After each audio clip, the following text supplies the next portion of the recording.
este momento el reloj me marca 9 de la mañana, 9 minutos. Nuestro invitado de esta hora ya se encuentra aquí. En este momento, para quienes no nos ven por Facebook Live ni por TikTok, TikTok es ahora, acaban de traer un café y vamos a hablar recuerdo la primera vez que escuché esta expresión de la industria sin chimeneas, del turismo. Creció el turismo y el porcentaje es significativo, se habla de un 15%. Hoy, en la primera hora, Harris Whitpeck, él es director del INGUAT. Creo que siempre es conveniente recordar una política de esta cabina y de este programa. A los colegas no se les dice señor Whitpeck, licenciado Whitpeck, se les dice su nombre, es normal. Así que, Harris, bienvenido. Muchas gracias, Luis Felipe. Siempre un honor estar acá y qué rico platicar como amigos y como colegas. La verdad es que sí, somos colegas, somos amigos, pero sobre todo en este momento podemos contarle a la audiencia una historia, digamos, de éxito en cuanto a los números. ¿Cómo podemos entender ese, digamos, 15%? Digamos porque hay diferentes porcentajes que se han presentado públicamente, pero quedémonos con la media, 15% más de visitantes en 2024. ¿Cómo entendemos ese porcentaje? Bueno, es un alza histórica. Por primera vez Guatemala superó los 3 millones de visitantes, de arribos de visitantes no residentes a Guatemala, entonces eso es historia. Lo atribuimos a que, ya venía un alza, ya venía una tendencia al alza y nosotros simplemente, y eso lo dije desde el principio, hemos querido construir sobre lo construido. El INGUAT ha estado impulsando políticas bastante sólidas desde hace años. Nosotros le hemos inyectado quizás más energía a algunas de ellas y hemos creado otras políticas como el tema de la promoción en el exterior. La estrategia del año pasado fue simplemente lograr hacer ruido, que Guatemala hiciera ruido en el extranjero, que se escuchara. ¿Ruido dónde? ¿En ferias? Ruido en ferias, en redes sociales, en medios, en la industria en sí, y eso ha surtido efecto. ¿Cómo lo hicimos? Pues, iniciativas publicitarias importantes, activaciones publicitarias en las calles de capitales europeas, como muchos han visto en redes sociales, las fotos de autobuses del transporte público, pues con el branding de Guatemala en todos lados.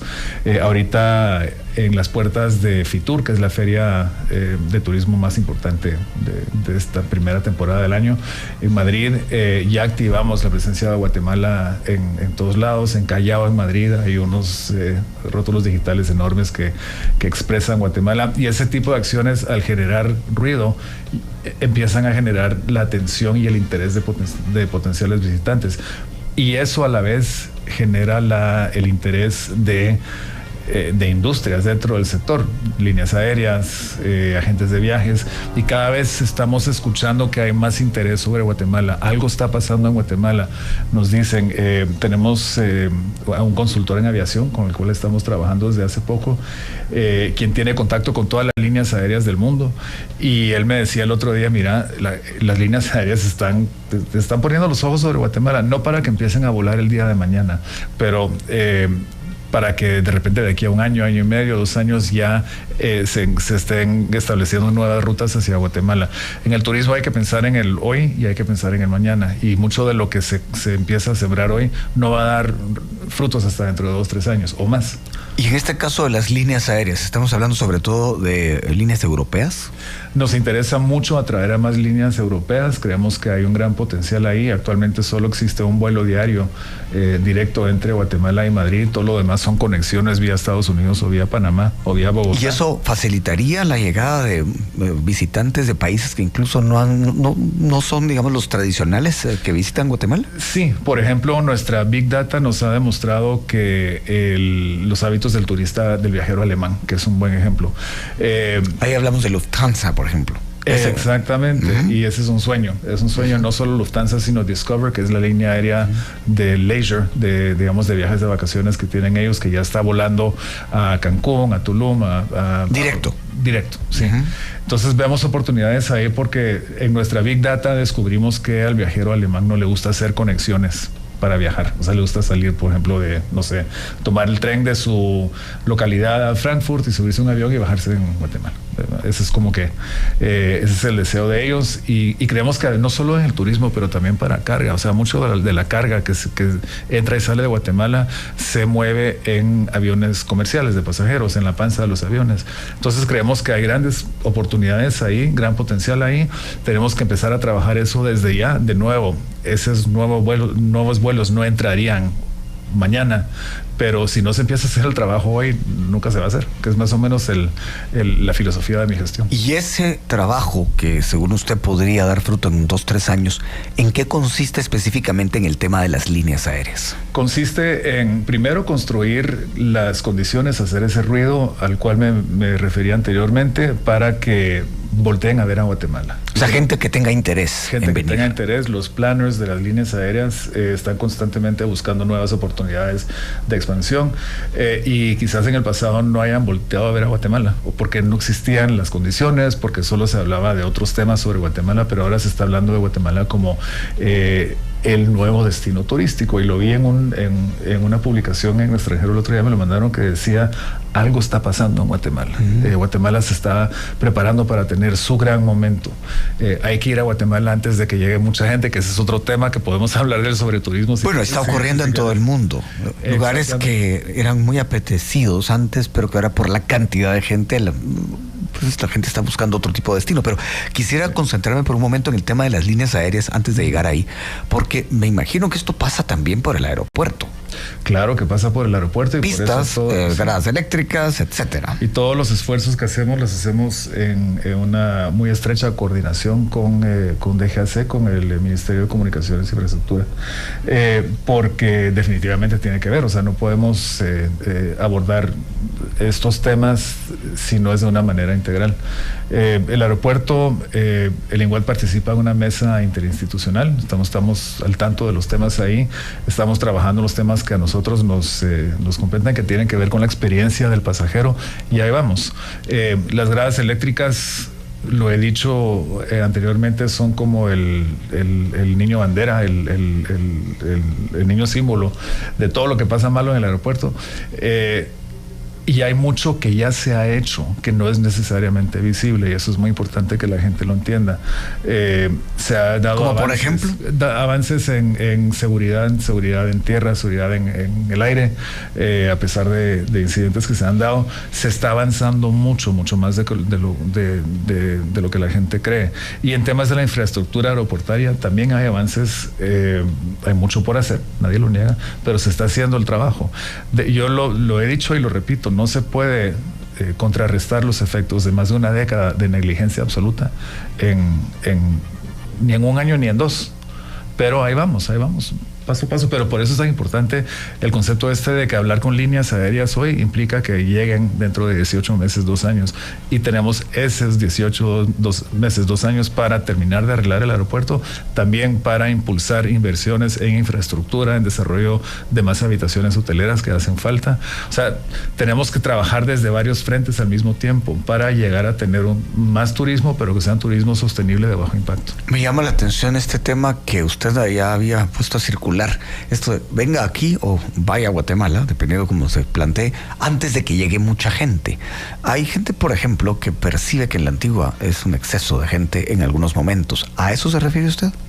O sea, me refería específicamente a un artículo el éxito excesivo. Sí, o sea, me refería al titular de un artículo de prensa en la prensa especializada que decía eso. O sea, Guatemala está teniendo su momento, digamos, hay que ir ahora, ¿verdad? Y ese es un instinto muy natural para cualquier viajero que quiere llegar antes de que se convierta en otra cosa. Nuestra obligación y nuestro reto es evitar que esa otra cosa suceda. No queremos sobreturismo. Hay que tener discusiones y conversaciones muy francas con las comunidades receptoras de turismo para asegurar que se tomen medidas ya para evitar ese sobreturismo. Bueno, Uaxantún y San Juan del Obispo, incluidas en la lista de las mejores comunidades turísticas por Naciones Unidas. ¿Qué es una mejor comunidad turística? ¿A qué se refieren con eso? Es una designación que fue instalada por ONUTurismo hace algunos años para identificar a las comunidades receptoras de turismo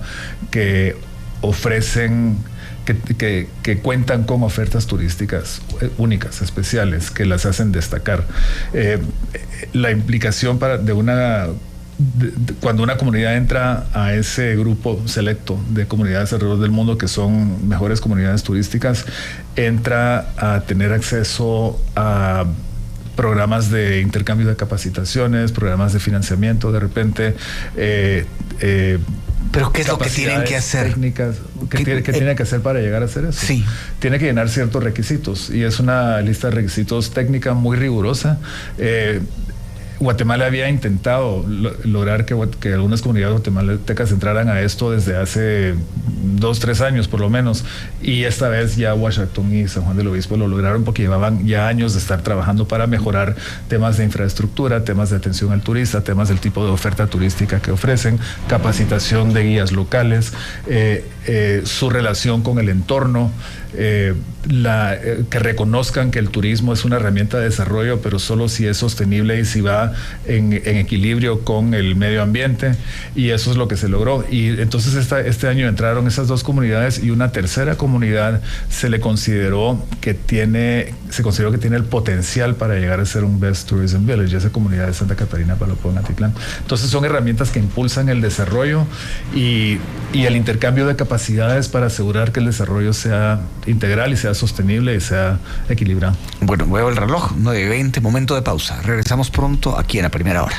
9:25. Aquí en La Primera Hora, en este viernes, estamos haciendo una evaluación de cómo fue el año en turismo.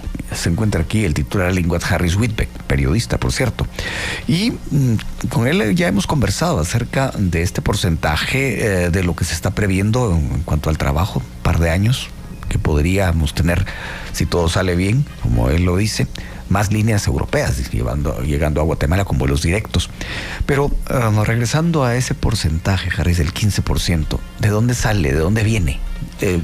¿Visitantes de dónde se incrementaron? Tradicionalmente el visitante no residente a Guatemala viene de Centroamérica, viene de El Salvador, y es un mercado natural porque somos vecinos, somos países vecinos. Más del 50% vienen de El Salvador, le sigue Estados Unidos y después Europa. ¿Por qué pasa eso? De nuevo, son temas de conectividad. El visitante salvadoreño es muy importante para nosotros y hay como épocas en el año muy específicas que cuando vienen, que la derrama es notable. Ahorita Esquipulas se llena de peregrinos que vienen de toda Centroamérica. Semana Santa y las fiestas agostinas pues son obviamente las fechas tradicionales que viene muchísimo visitante salvadoreño y es muy importante, pero creemos que hay potencial para más. Pero ese potencial se va a lograr de nuevo si mejoramos nuestra comunicación en otros mercados y si mejoramos la conectividad. Bueno, hablemos de carreteras. Por ejemplo, kilómetro 44 es el tema ineludible cuando se platica con alguien del gobierno. Sí. Y en este caso hay muchas quejas de empresas turísticas, claro, del Pacífico. ¿Que esto llega hasta su oficina? Sí llega, y nosotros el año pasado tuvimos varios encuentros con empresarios de turismo en Monterrico, en El Paredón, y básicamente lo que pudimos hacer desde Linguat, fuera de gestionar a nivel del ejecutivo, en gabinete y todo, porque pues obviamente todo el mundo está preguntando por cuándo va a estar, entonces nosotros seguimos preguntando internamente, pero donde sí podemos apoyar desde Linguat es en apoyo con mercadeo, y lanzamos varias campañas muy específicas en redes sociales para pues dar a conocer que hay rutas alternas para llegar a Monterrico y al Paredón, y que son destinos importantes no solo para guatemaltecos, sino también como para salvadoreños que pueden tomar otras rutas para llegar ahí. Esas campañas de mercadeo y promoción fueron efectivas, según nos dijeron nuestros amigos y colegas del sector privado local. Y es lo que podemos hacer desde Linguat, eso y presionar porque se arregle. Y pues en esas estamos. Bueno, no promesa, digamos, ofrecimiento del nuevo ministro Miguel Ángel Díaz Bobadilla es que esa ruta, la del kilómetro 44 Palín-Escuintla, va a estar lista antes de Semana Santa. Ese antes de Semana Santa le atañe a usted de muchas maneras. Sí, absolutamente, y estamos ahí muy pendientes también. ¿Y usted sí ve posibilidades de que eso ocurra? No estoy metido en el día a día de eso, espero que sí. Bueno, hablemos un poco de temas que se trataron en la entrevista anterior, meses atrás. Usted habló, por ejemplo, de hacer alianzas estratégicas con comunidades. Hablo, por ejemplo, del tema del chicle. ¿Qué pasó con eso? Eso, Uashtun, justamente uno de las comunidades que fueron designadas como mejor comunidad turística. Sí, la idea de ellos, para recordarles, era de crear un museo del chicle. Uashtun nació de la comercialización de chicle. Bueno, ya existía desde miles de años anteriormente, pero como que tuvo su auge en los años 30 del siglo pasado. Aviateca creó una pista aérea en la selva para extraer el chicle y exportarlo exportarlo a Estados Unidos. Esa industria se cayó cuando se sintetizó el chicle que ahora conocemos como goma de mascar, pero dejó mucho en esas comunidades y hay mucha historia ahí. Entonces la idea que tuvieron los comunitarios y que nosotros estamos gestionando era de crear un museo del chicle utilizando un avión viejo, un DC-3 de los que usaba Aviateca, que hay muchos de ellos pues tirados en varios aeropuertos del país. La idea es trasladarlo a la zona y desarrollar todo un museo alrededor de eso, ¿verdad? El reto está en que el diseño sea absolutamente amigable con el entorno, que es hermoso. No sé si has estado en Huachatún últimamente, pero realmente es muy lindo. La verdad no, pero la idea de poner un avión ahí, un DC-3, esto... Es un poco Fitzcarraldo, no sé si es la historia de Fitzcarraldo, que era la construcción de una casa de ópera en medio de la selva en Brasil. Así tiene ese componente de realismo mágico la historia, de mover lo que queda de un DC-3 por la selva y colocarlo ahí en una pista de aterrizaje y diseñar un museo alrededor de eso que no choque con el entorno, sino que realmente lo complemente. Un museo del chicle. Un museo del chicle. ¿Y esto cómo hay que entenderlo? Digamos, ¿cómo sería la maqueta de ese museo en palabras? Lo estamos trabajando. La idea es contar la historia del chicle, contar la historia de la relación de la comunidad con el chicle y contar la historia de cómo la explotación del chicle en su época y de otros productos de la selva como el chate, que todavía se producen en esa zona, son ejemplos muy concretos de actividades de desarrollo económico que son absolutamente sostenibles y que no se pelean con la necesidad de proteger el medio ambiente. Huachatún nació de eso y ahora, pues como les decía, ya no vive del chicle, pero sigue viviendo del chate y del turismo comunitario. Lo bonito de esto, Luis Felipe, es que esta idea salió de la comunidad. Nosotros iniciamos una serie de giras de escucha hace un año para acercar al Linguat a las comunidades y no irnos a ir a imponer o simplemente ofrecer cositas menores, sino realmente escuchar y ver qué es lo que ellos quieren, porque yo creo mucho en que Guatemala ofrece tanto en cuanto a destinos turísticos auténticos y eso es lo que nos distingue de otros destinos en la región, pero la creación de esos destinos y productos turísticos auténticos solo se da si vienen de las mismas comunidades y por eso estamos trabajando tanto en escuchar a las comunidades y el tema del Museo del Chicle pues nació así. Me imagino que hay otras ideas que van a tocar la puerta del Linguat. Sí, muchísimas. Y yo quisiera tener el dinero y el poder que la gente cree que tengo, que la institución tiene para poder hacer todo, pero tenemos que fijar prioridades. Nos quedan 3 años de gobierno. Nuestra gente en desarrollo de producto insiste en que los años 2 y 3 de una gestión son cuando hay oportunidades para invertir en infraestructura. Históricamente el Linguat nunca ha invertido mucho en infraestructura turística, no se ha invertido tanto como se podría invertir y estamos por eso rediseñando el Departamento de Desarrollo Turístico para que pueda hacer eso este año. ¿El presupuesto no le favoreció lo suficiente en ese sentido de lo que se aprobó? No era un tema de presupuesto y no estoy hablando de nuestra gestión, estoy hablando de la historia de la institución. No era un tema de presupuesto, era un tema de prácticas de gestión históricas. Y hablando de eso, esto del Museo del Chicle nos lleva a muchas cosas, lo que usted decía que salgan de las comunidades, pero hay áreas de Guatemala que uno dice, bueno, esto de verdad podría tener mucho más. Pongo ejemplos, el área de Cobán, por ejemplo, eso, ahí hay mucho que hacer. Muchísimo. Carreteras, por ejemplo. Sí, para empezar. Lo más importante es la conectividad terrestre, o sea, carreteras son indispensables y no solo para el turismo, sino para el desarrollo económico y social del país, no cabe duda. Pero sí, las Verapaces ofrecen cualquier cantidad de oportunidades para turismo de aventura, avistamiento de aves, orquídeas, cultura viva, cultura ancestral, historia. Hay muchísimo y de nuevo, desde donde nos toca, estamos siempre atentos para buscar oportunidades donde podemos apoyar a las comunidades ahí. ¿Qué es lo que más le interesa al turista europeo en estos tiempos, según lo que el Linguat ha podido establecer? Hablando eso de la Big Data, de que los turistas alemanes no les gusta hacer conexiones, por ejemplo. Sí, o sea, los temas de gastronomía, de volcanes, de artesanía, textiles, son de mucho interés para el turista europeo. El turista europeo de repente busca días de playa, pero además busca experiencias culturales que les aporten algo más. Y por eso creemos que Guatemala es un destino que tiene tanto potencial para complementar a otros destinos en la región que ofrecen de repente mucha playa pero no tanta cultura. Y por eso lo estamos apostando en esta gestión a impulsar mucho el tema de gastronomía, el tema de artesanía y textiles y el tema de turismo de aventura también, pero con la salvedad de que hay que analizar muy cuidadosamente y desde varios sectores el impacto que el turismo de aventura puede tener en los volcanes. No es secreto de que la Catenango atrae a muchísima gente. Yo digo que la Catenango es el influencer más grande que tiene Guatemala en cuanto a turismo se refiere, pero hay que trabajar muy de la mano de las comunidades, de las municipalidades allá y de otras instituciones de gobierno para asegurar que ese flujo de visitantes no impacte al entorno natural y que sea seguro para todos. Usted decía, no queremos sobreturismo, el manejable, el que pueda contribuir económicamente, pero que no destruya el destino, por decirlo así. Exactamente. Me llama la atención esa frase que usted acaba de decir. El Acatenango es el mayor influencer de Guatemala. ¿Cómo va eso? Pues va muy bien, lo que pasa es que, bueno, o sea, ¿cómo lo entendemos? Bueno, has visto la cantidad de posts en redes sociales de gente que sube al volcán y cuando está arriba ve la erupción del volcán de fuego enfrente y es espectacular. No sé si lo has oído.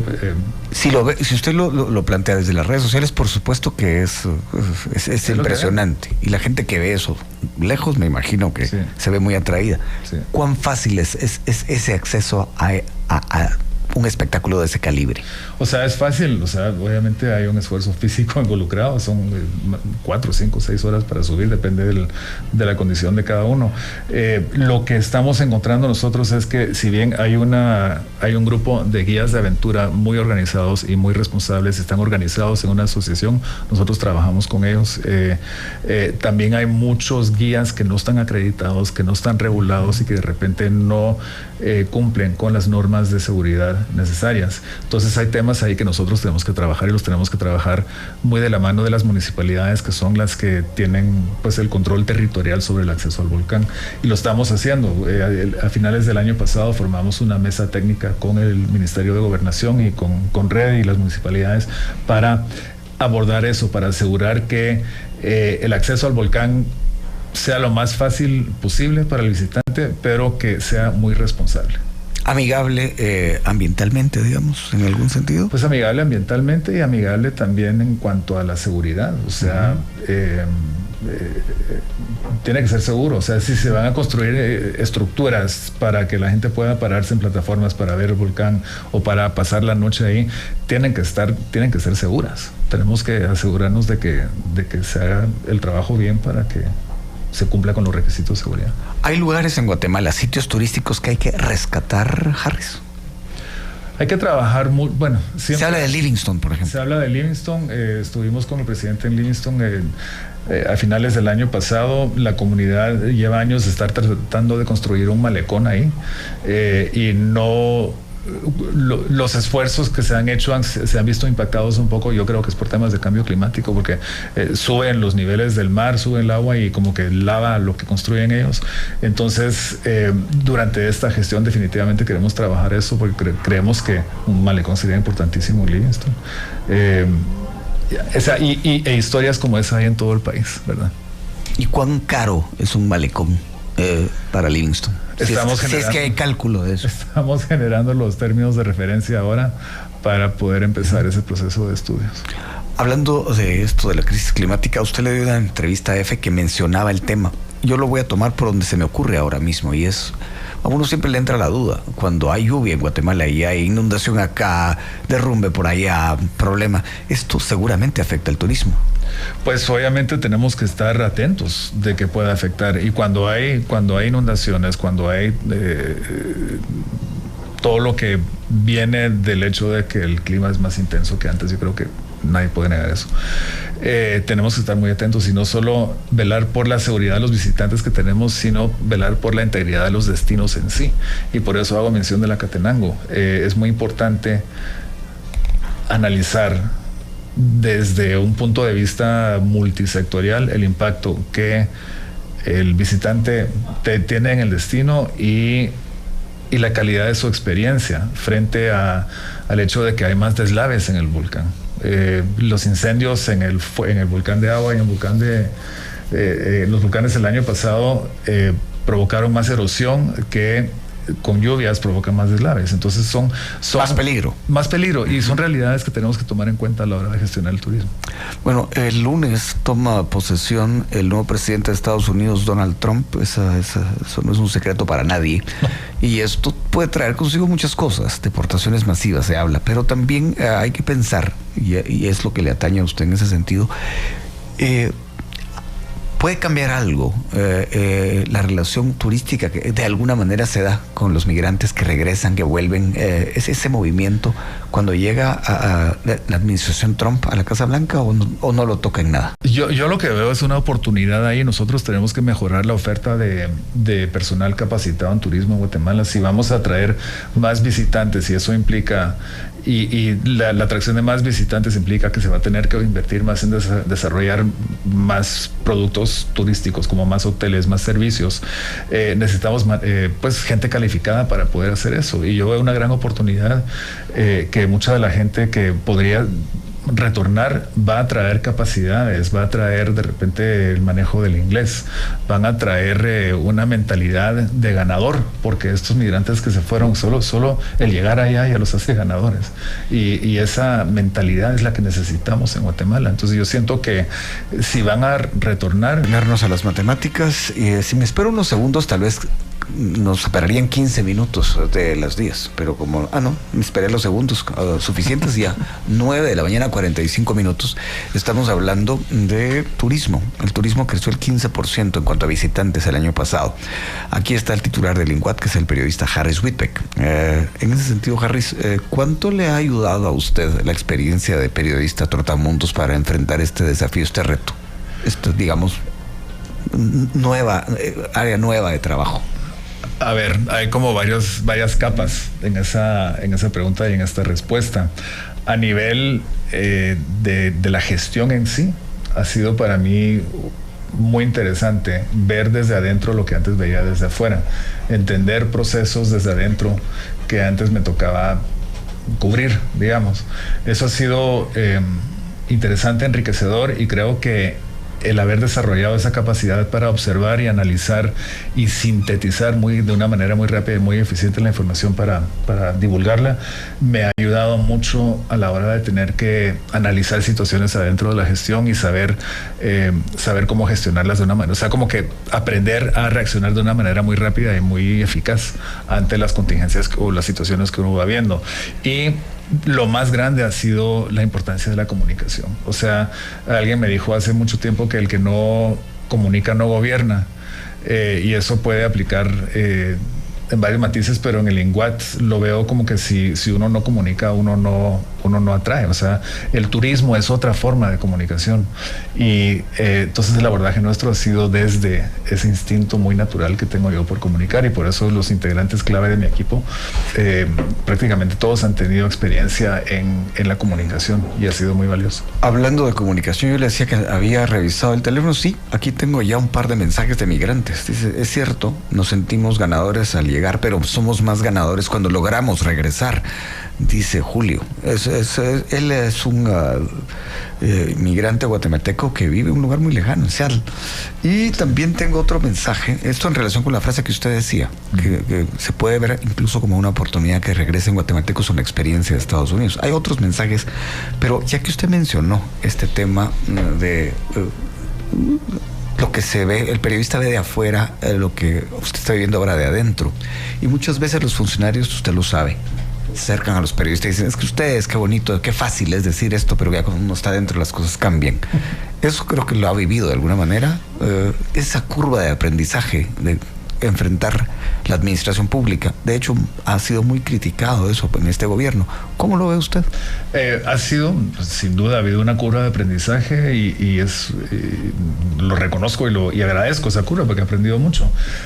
Yo creo que para mí lo más importante, lo que tuve que aprender al principio fue manejar mis propias expectativas sobre lo que podía hacer, sobre lo que se puede hacer, porque uno llega, y más si uno viene desde afuera, del sector privado, desde el periodismo, pues, o sea, con ideas grandiosas, pero ya enfrentarse a la realidad de lo que es un sistema muy burocrático, que es así por diseño y que viene desde hace décadas, siglos de ser así, frente a un marco jurídico muy específico que nosotros respetamos absolutamente. Y para mí lo más importante es que se accione siempre dentro de la ley. Ha sido un reto el entender cómo llevar a cabo procesos y sortear los obstáculos burocráticos que se dan, porque el sistema es así. Entonces, aprender a sortear esos dentro del marco de la ley requiere de mucha agilidad, de mucha creatividad y de estar muy atento siempre. De mucho cuidado. De mucho cuidado. Se fija bien en lo que firma, etcétera. Absolutamente. Y también requiere tener un equipo, y por eso yo estoy tan agradecido con el equipo que me acompaña, la subdirectora Patricia de León. Tengo consejeros, asesores jurídicos y asesores que tienen décadas en el servicio público. A muchos de ellos los conocí. Resulta que trabajaron con mi papá cuando él estuvo en el gobierno muchos años, y que digamos que fueron creciendo con él, y ahora pues el destino hace que lleguen a mí, y eso me da muchísima confianza porque es gente obviamente muy ética, muy honesta, muy trabajadora. Entonces, todo maniobrar de una manera creativa dentro del marco de la ley para poder lograr hacer cosas solo se da y solo es efectivo si se cuenta con un equipo que comparte los mismos valores, número uno, y que tenga esa misma audacia para atreverse a buscar soluciones creativas. Audacia para soluciones creativas dentro del marco de la ley y dentro del marco de ese diseño burocrático. ¿Cuán complicado es realmente ir contra eso o intentar cambiarlo? ¿Es posible? O sea, para mí lo más complicado es buscar una fuente inagotable de paciencia. Porque sí, a veces uno dice, pero ¿por qué no se puede? Pues no se puede porque hay que hacerlo así, hay que seguir estos pasos. Entonces uno va aprendiendo. Hay cosas que simplemente sabemos que no se van a poder hacer porque los obstáculos no son obstáculos, son pasos que se convierten en obstáculos. Y también hacernos de la idea de que mucho de lo que vamos a iniciar no se va a completar durante esta gestión, pero no importa. Para mí es más importante que alguien ponga la última piedra, no ir a poner la primera. Bueno. Pero usted hablaba de construir sobre lo ya construido también. Y construir. No ignorar lo que se ha hecho antes. Exacto, o sea, hay mucho que se ha construido, lo dije anteriormente. O sea, el INGUAT es una institución que tiene 40 años y se ha ido construyendo procesos ahí que son muy valiosos y muy importantes. Hay un acervo de conocimiento sobre la industria en sí que es valiosísimo, y eso hay que aprovecharlo, hay que ponerlo en valor y hay que construir sobre eso.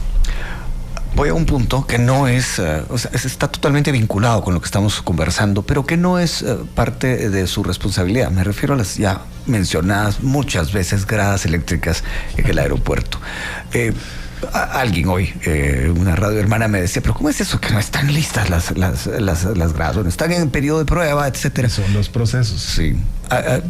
Mucha gente cree que es así y ya tiene que estar funcionando. Sí, o sea, yo he leído en redes sociales que la gente dice que si fueran un centro comercial se hubieran puesto en 2 meses, y es cierto, se hubieran puesto en 2 meses, pero el sistema de Estado no es así. Hay número uno, y de nuevo, yo no ese tema no lo llevo yo, entonces no quiero entrar en detalles porque no quiero decir cosas que de repente no conozco del todo, pero lo que sí sé es que al inicio de la gestión no se podía tocar el tema de las gradas porque había judicializado. Había un tema judicial ahí, no se podía hacer nada, y era tan frustrante ver esas gradas detenidas ahí, y la gente quejándose con toda la razón, pensando pero ¿por qué no lo arreglan? Es que no es así. No es tan así. Los procesos toman su tiempo. Entonces, primero se tuvo que desentrampar ese tema judicial.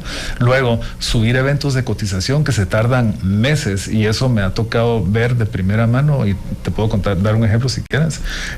Luego se sube el evento de cotización, se adjudica, luego la empresa, de repente hay como que ciertos tropiezos ahí en la implementación del proyecto de las gradas, y ahora ya están, pero el sistema requiere que se cree una comisión receptora de esa instalación, que también lleva su tiempo, y es frustrante, y entiendo que la gente se frustra porque ven las gradas funcionando, pero no se pueden usar, pero ya va. Y yo no me canso de decir lo que ya va. ¿Cuál es el ejemplo que iba usted a nosotros teníamos una idea, la tenemos todavía, pero queríamos pintar las vigas del hall de entrada, digamos, del corredor donde entran los pasajeros, pintar las vigas de ese corredor de entrada en colores para hacer alusión a un tejido tradicional. Es algo puramente estético que le va a dar mucho realce a esa zona. Subimos un evento para comprar la pintura, para realizar ese proyecto. El proceso para subir el evento duró 3 meses. Cuando se dio el momento en que tenían que llegar los potenciales ganadores del evento, tenían que ir a entregar su propuesta. La ley da una ventana de 30 minutos en el día para que la comisión receptora de eso pueda recibirlos. Bueno, las propuestas entraron 20 minutos después de esos 30 minutos. Y esos 20 minutos implicaron que perdimos los 3 meses que ya habían transcurrido y que tendrán que pasar otros 3 meses para poder pintar las vías del aeropuerto. Es el sistema. Es el sistema y por eso te decía anteriormente que hay que aprender a navegar adentro del sistema para ser más eficiente, pero hay cosas que uno simplemente no puede controlar. Usted dijo armarse de una gran paciencia. Sí, y yo digo, si el mensajero, digamos, los mensajeros de esos potenciales contratistas no se hubieran trabado en el tráfico, hubieran salido antes, qué sé yo, pero hubieran llegado dentro de esa ventana de 30 minutos que establece la ley, tendríamos ya las vigas del aeropuerto pintadas. ¿Me explico? Bueno, nos queda muy poco tiempo y hay un concepto que, por lo que estoy leyendo en algunos mensajes, no termina de entenderlo mucha gente. Yo no quiero sobre turismo. Hay un libro de Paco Pérez de Antón que habla de cómo se maneja el excesivo éxito y que a veces eso trae problemas.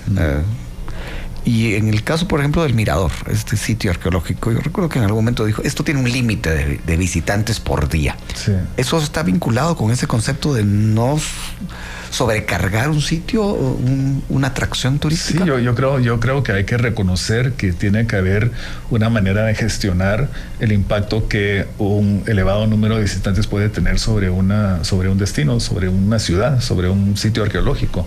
Y hay que tener discusiones muy francas para buscar soluciones.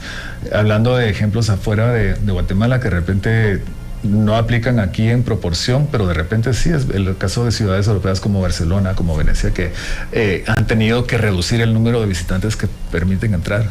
O en el caso de Barcelona, reducir el número de arrendamientos de Airbnb en todo, porque simplemente el impacto negativo de esto en el centro de Barcelona especialmente. Entonces, no estoy diciendo que se tenga que llegar a esos extremos en Guatemala, pero sí tenemos que estar muy atentos de que nosotros yo no quiero atraer a 5 o 6 millones de visitantes al país si van a venir a destruir lo que tenemos. Entonces no sé cuál es la solución. Yo sé que la solución sí tiene que venir desde diferentes sectores y tiene que surgir de conversaciones muy francas con los diferentes sectores potencialmente afectados. Bueno, Harry, se nos acabó el tiempo. Gracias por haber venido. Gracias siempre, pues, Felipe. Bueno verte. Sí, siempre es un gusto. La verdad es que esto da para más. Creo que podemos tener tercera parte. Cuando quieras, a la orden. Y además tiene muy buen café. Muchas gracias. Está bien. El café siempre es un gancho. Bueno, nos despedimos con esto de los Hombres G. Hace 35 años era un gran éxito en las fiestas y ahora viene otra fiesta que es la del Chapuz para alegrarle el día. Así que, volvemos para las noticias a las 11.